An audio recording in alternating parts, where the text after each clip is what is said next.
Hello everyone and welcome back to the channel. As you can see, I have my M38A1 windscreen detached from the vehicle and lying on my garden floor. You'll also note the presence of my dog, who's Buffoon, but that aside, I do love him by the way, even though he does continuously try and attack flies, wasps and bees.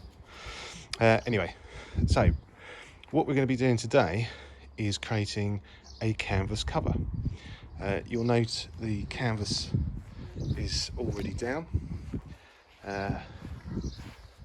Click on the link attached to this video to take you to Amazon, where I bought this canvas cover very cheaply. And all we're going to do is mark out where we need to cut with a pair of scissors to get the rough draft on how we're going to sew this thing together. So watch this space on what's coming up next. So the first thing that I'm doing is doing a rough outline of where I need to cut the material. So this is like a French chalk pencil, a dressmaker's pencil. And what I'm doing is identifying where I need to cut material out and where I need to leave it. So obviously around the hinge, the material needs to be cut out. So I've done provisional markings there, and then I've folded this whole canvas over like so.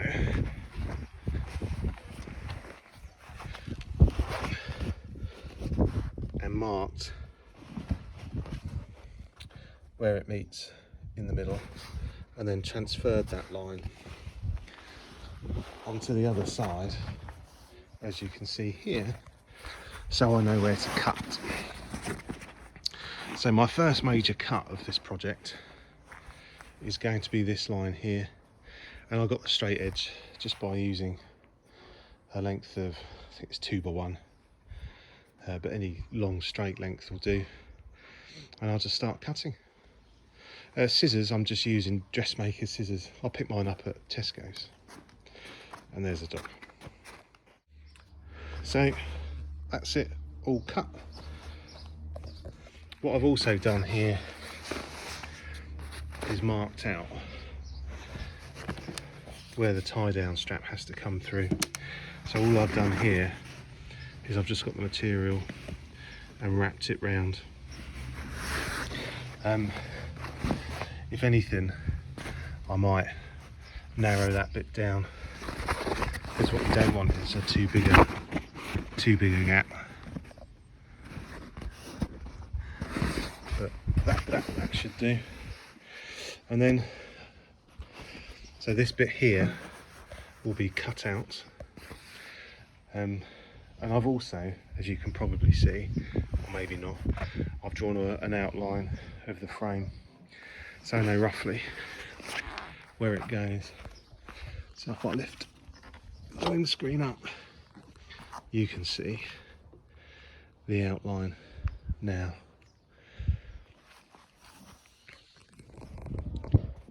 So you can see here I've folded it over, taken the markings here and transferred them to the other side, and then you can see the squiggle lines where that fabric's going to be cut out.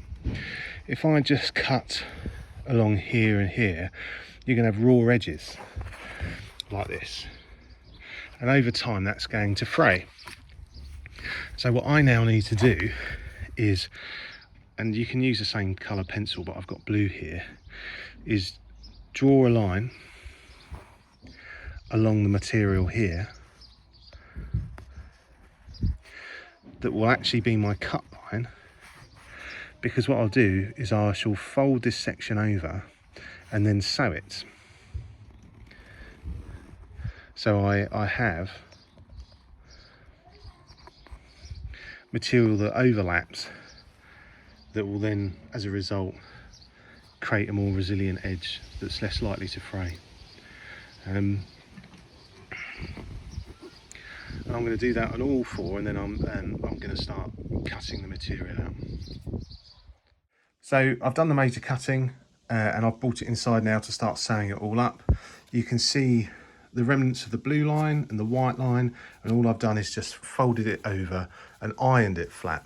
This canvas really good at being ironed and maintaining its shape. So I'm just going to go to the sewing machine now and put some stitching in here before we move on. And I'm going to do all four corners. So this is one corner stitch now. You can see I've done 2 lines of stitching on both sides. This bit here is going to be a weak area. So what I'm deciding to do here is to get a patch, fold it in half, and then stitch the square in there to stop any tearing of this area or weakening of this area. So there's a lot more of a surface area for this to have some strength. So I'm just going to do that now, and then I'm going to replicate this on all of the 3 other corners. So I've now sewn up the corners with the reinforcement strip on all 4 sides. The plan I have to sort out the hole in the middle here, I don't know yet. Watch this space and I'll let you know what I decide to do. A few moments later. So the windscreen tie down hole, the way in which I've decided to do that is, if you can see here, I've just cut a line to each corner and then folded the flaps back. I've then got another piece of canvas and then I fed one side through and clamped everything in place. And you can see on here, these 2 I've stitched them to stop fraying and wear. And then what I'll do is, because it's really difficult to do this on the sewing machine, I'll hand stitch with some thicker cotton here to strengthen these corners. But these won't be under any duress really, because it is just a hole for the strap to tie the windscreen down. So you can see that I've now stitched the tie down hole, and what I've done is kept it inside out but done the first fit onto the Jeep, and the fit's good. You can see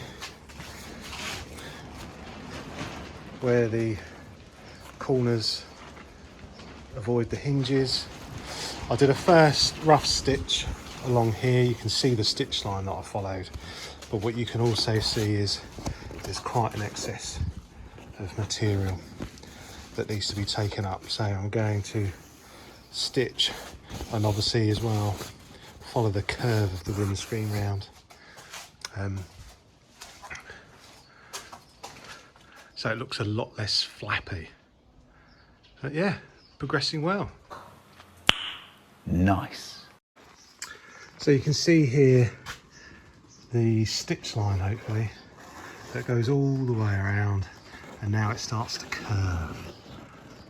So it curves all the way around here, which just makes it a better fit. Obviously you can see that it's inside out still, so that'll be an even nicer finish to it when it's all done.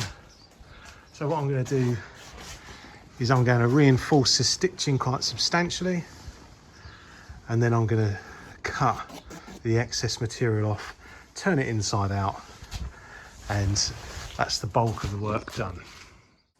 So here we are, that's the windshield cover complete, and mounted to the Jeep. I'm in 2 minds of whether to do some tiger stripe, black striping around, or whether that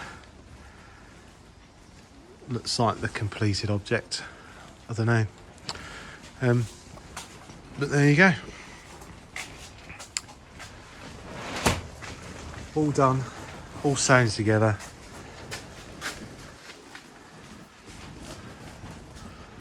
all complete now. As always, if you've enjoyed the content, please make sure you like, share, subscribe and comment, and I'll see you later.